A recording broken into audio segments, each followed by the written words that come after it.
നമസ്കാരം. ഭാരതത്തിന്റെ വടക്കേ അറ്റത്ത് ഹിമപാളികൾ പുതച്ചു നിൽക്കുന്ന ലഡാക്കിലെ മലനിരകൾ. അവിടെ വീശിയടിക്കുന്ന തണുത്ത കാറ്റിന് ഒരു കഥ പറയാനുണ്ട്. അത് വെറുമൊരു മഞ്ഞുരുകുന്ന കഥയല്ല, മറിച്ച് മാതൃരാജ്യത്തിനു വേണ്ടി ചോര ചിന്തിയ ഒരു ധീരനായകന്റെ കഥയാണ്.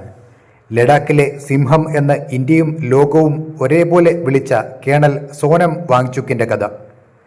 ഇന്ന് അദ്ദേഹം നമ്മുടെ കൂടെ ഇല്ലെങ്കിലും കാർഗിലിലെ മഞ്ഞുമലകളിൽ അദ്ദേഹം പതിപ്പിച്ച കാൽപ്പാടുകൾ ഒരിക്കലും മാഞ്ഞു പോകില്ല.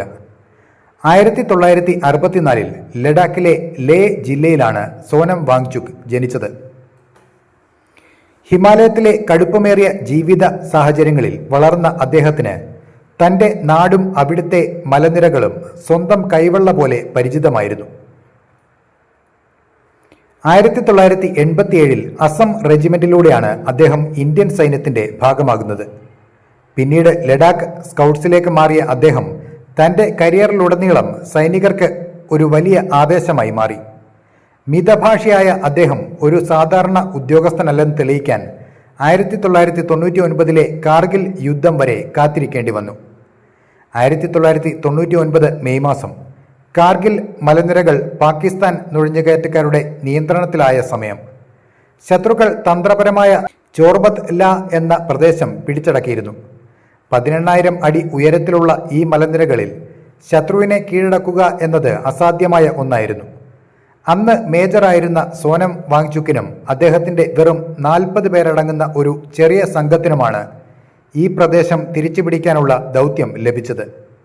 നട്ടുച്ചയ്ക്ക് പോലും വെളിച്ചം കുറഞ്ഞ, ഓക്സിജൻ തീരെ കുറവായ ആ മലനിരകളിൽ കുത്തനെയുള്ള പാറക്കെട്ടുകളിൽ അദ്ദേഹം തൻ്റെ സൈനികർക്കൊപ്പം വലിഞ്ഞുകയറി.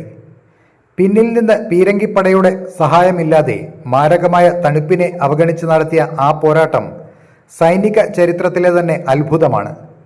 ശത്രുക്കളുടെ വെടിയുണ്ടകളെ വകവെക്കാതെ തൻ്റെ സൈനികർക്ക് മുന്നിൽ നിന്ന് അദ്ദേഹം പോരാടി. ഒടുവിൽ ഇന്ത്യൻ ത്രിവർണ പതാക ചോർബത്ത് ലയിൽ അദ്ദേഹം പറത്തി. കാർഗിൽ യുദ്ധത്തിൽ ഇന്ത്യ നേടിയ ആദ്യത്തെ നിർണായക വിജയമായിരുന്നു അത്. ഈ അസാമാന്യ ധീരതയ്ക്ക് രാജ്യം അദ്ദേഹത്തെ മഹാവീരചക്ര നൽകി ആദരിച്ചു. യുദ്ധക്കളത്തിലെ അത്യുജ്വലമായ പോരാട്ടവീര്യത്തിനുള്ള ഇന്ത്യയുടെ രണ്ടാമത്തെ ഉയർന്ന സൈനിക ബഹുമതിയാണിത്. എന്നാൽ കേണൽ സോനം വാങ്ചുക്കിന് പുരസ്കാരങ്ങളെക്കാൾ വലുതായിരുന്നു രാജ്യത്തോടുള്ള കടമ. അദ്ദേഹം എപ്പോഴും പറയുമായിരുന്നു, എൻ്റെ സൈനികരുടെ ജീവനാണ് എൻ്റെ ഏറ്റവും വലിയ സമ്പാദ്യമെന്ന്.